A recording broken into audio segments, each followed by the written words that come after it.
Boa noite, canal. Boa noite. Eu tenho uma questão que eu sou mãe de 2 filhos que estão vivendo muito forte esse momento do ódio. Eu tenho um filho de 4 anos. Ele é muito pequeno para ter tanto ódio. E ele foi educado num berço de amor, de paz. Eu sou professora de yoga, eu pratico yoga, tenho amigos o tempo inteiro meditando, praticando yoga, cantando mantras. Isso não adianta nada, porque ele continua o mesmo endiabrado. Então, assim, o que é esse ódio? Esse ódio é inerente ao ser humano, não é nas escolas, não é nem na televisão que ele aprende isso. Como que a gente lida com isso? Porque se eu vou com todo o amor do mundo, meu filho não faça assim, isso não resolve, ele fica com mais raiva. Então, como que lida com isso? Esse é um ódio que então a gente tem que falar, legal, vamos cair fundo aí nesse ódio, porque não vai resolver mesmo, né? Ou a gente começa um movimento da paz. A gente ensina a meditar, a gente ensina que a conexão com o superior, com o divino, isso vai trazer uma paz, e a gente vai fazendo uma onda que vai pegando todo mundo. Queria uma sugestão tua. Acho que você traz à tona, Daniela, as contradições difíceis da reflexão sobre o tema. Como professor, eu poderia lhe dizer, para lhe tranquilizar, que não há relação direta entre a ação da escola e dos pais sobre a personalidade dos filhos. Eles são o que são, independente das escolas e dos pais. Pais violentos e agressivos podem dar origem a crianças absolutamente tranquilas. E pais tranquilos podem dar resultado a crianças diferentes. Eu acho que o que você está chamando de ódio, como eu não conheço seu filho e nem a você, pode ser especificamente uma reação mais energética que você não gostaria de ver. Se meditação provocasse paz transcendental, países de ascendência budista, como a Tailândia, teriam uma história de tranquilidade absoluta. O budismo nasceu na fronteira do Nepal com a Índia, e algumas das violências mais impressionantes do mundo vêm dessa região, onde yogas meditam anos a fio. Eu poderia dizer, talvez não exatamente para brincar, mas pode ser ódio dele a cheiro de incenso. Ele pode ser alérgico a incenso, e cada vez que se acende incenso e você medita com o mantra do Om, ele fica com tanto ódio que ele vai. Poderia dizer agora, brincando, experimente jogar água benta, algo deve funcionar.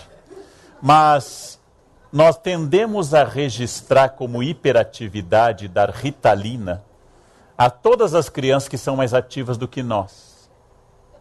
Então, quando a criança fala mais alto que você, corre mais do que você e dorme menos do que você, ela deve ter hiperatividade. E deve se levar ao médico para dar remédios calmantes. Ao se dar Ritalina ou ao se dar coisas mais fortes, você está talvez reconhecendo uma condição médica que só um profissional poderia determinar, que é possível. Há crianças hiperativas. Mas também seria possível pensar que você está reconhecendo a diferença. E uma diferença que deve levar numa reflexão bastante budista ao caráter que ninguém é responsável por ninguém e cada um tem o seu caminho. Como diz o Buda ao defender o gato, que não foi assistir sua entrada no Nirvana aos 80 anos, quando o cachorro falou mal do gato e o gato ficou na dele, como todos os gatos são budistas, enquanto que os cães são católicos, não é? Ou seja, os gatos são absolutamente zen. Alguns cães são pentecostais, mas a maioria é católico. Buda defendeu o gato dizendo, o gato foi o primeiro a entender o budismo. A minha entrada no Nirvana não tem nada a ver com a trajetória dele. Ele entendeu que o meu trajeto é o meu, e como diz o Buda, se encontrar Buda, mate-o. Porque eu não sou mestre de ninguém, não sou guru de ninguém. Há uma trajetória que seu filho tem que fazer. Você não deve incentivar, até porque não precisa. Incentivando ou reprimindo, ele terá uma personalidade. Agora, aqui nós temos um choque de diferença. E que há uma violência que eu não conheço, logo a minha injustiça pode ser atroz. Há uma violência que você identifica nele, e talvez ele identifique uma violência em você de querer que ele se molde a você. E ele responde a uma violência também e defende o seu espaço autônomo e dizendo que a maneira que ele tem de chamar a atenção, às vezes, numa casa de intelectuais, é indo mal nos estudos. Numa casa de lutadores de jiu-jitsu, é fazendo balé.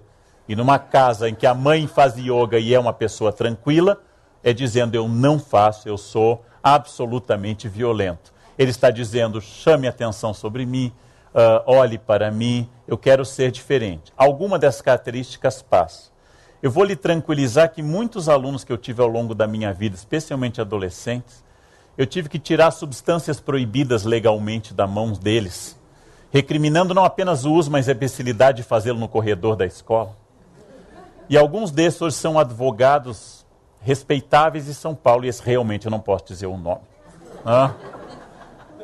Encontrá-los, às vezes, nos restaurantes de São Paulo de terno, indivíduos que eu tive que tirar maconha das mãos e outras coisas, eles têm vergonha, porque lembram, quer dizer, alguns, como um já me disse uma vez num sushi em São Paulo, uma pessoa naquela época não sabia o que eu era, o que eu queria, hoje eu sei.